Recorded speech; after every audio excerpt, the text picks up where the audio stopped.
अस्सलाम वालेकुम अमा ॾिसो पिया फास्ट न्यूज़ मां आहियां साजिद कोराई। ख़बर शामिल कंदासीं घोटकी मत घोटकी पुलिस जो फाशीअ जे अॾे ते छापो। 6 औरतुनि समेत 10 ॼणा गिरफ़्तार। एसएसपी घोटकी फरूक लंजार जी स्पेशल टीम जो रेलवे स्टेशन जी इलाक़े में कार्रवाई। घोटकी पुलिस मुताबिक़ कार्रवाई अवामी शिकायत जे बुनियाद ते कई वई आहे, जॾहिं त गिरफ़्तार थियण मथां केस पिणु दाख़िल कयो वियो आहे। टच करण जी भी कोशिश कयूं हिन पॉइंट जे अॻियां पोयां चक्कर हणंदो। पॉइंट्स नशे में हलाईंदा ऐं ड्राइवर्स नशे में हूंदा आहिनि सभु। सिंध यूनिवर्सिटी जूं शागिर्दियाणियूं गैर महफ़ूज़ बणियल। पॉइंट बस जे ड्राइवर तरफ़ां शागिर्दियाणीअ खे हिरास सां करण जो इंकशाफ।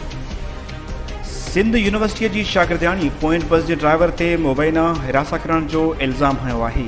मुतासिर शागिर्दियाणी इकरा शेख ड्राइवर खिलाफ़ डायरेक्टर ट्रांसपोर्ट वटि दरख़्वास्त दाख़िल कराई, जंहिंमें हुन ॿुधायो त हू हैदराबाद जे बदीन स्टॉप वारे इलाक़े में रहंदी आहे। यूनिवर्सिटीअ खां घर वेंदे या वरी घर खां यूनिवर्सिटी अचण वक़्तु पॉइंट बस जो ड्राइवर अख्तर पठान खेसि हिरास कंदो रहंदो आहे।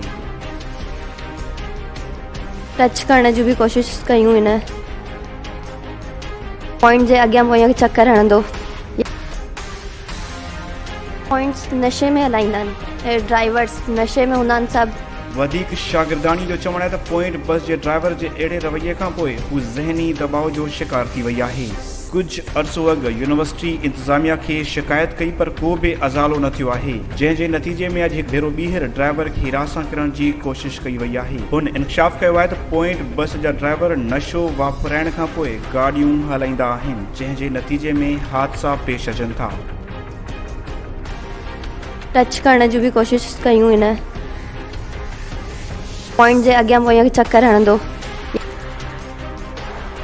पॉइंट्स हालानी मत हालानी क़ौमी शाहरा ते तेज़ रफ़्तार कार जो टायर बरस्ट थियण सबबि कार कल्टी बजणा सख़्त ज़ख़्मी। हालानी नेशनल हाईवे ते पीर मखदूम वटि car number BF 849 tyre burst थियण सबबि कल्टी थी पई, जंहिं जे नतीजे में बजणा सख़्त ज़ख़्मी थी पिया, जेके हालानी पुलिस ऐं मोटरवे पुलिस ज़ख़्मियुनि खे हालानी अस्पताल पहुचायो। कार ड्राइवर मुताबिक़ हू शहदादपुर जे वापारी तक़ी अमानुल्ला जा सफ़ीना सुपारी 32 कटा धेरा अलयार मां खणी शहदादपुर वञी रहियो हो त टायर बरस्ट थियण सबबि हादसो पेश आयो आहे। ज़रियनि मुताबिक़ हालानी पुलिस 32 कटनि मां सिर्फ़ 17 कटा ज़ाहिर कया आहिनि, जॾहिं त 15 कटा पुलिस पारां गुम करण जो इंकशाफ थियो आहे। वधीक हालानी थाणे ते 2 ॼणनि मोहम्मद इब्राहिम वलद मोहम्मद सालेह ओतरो ऐं मोहम्मद हयात वलद अब्दुल सत्तार मंजू ते FIR दाख़िल कई वई आहे।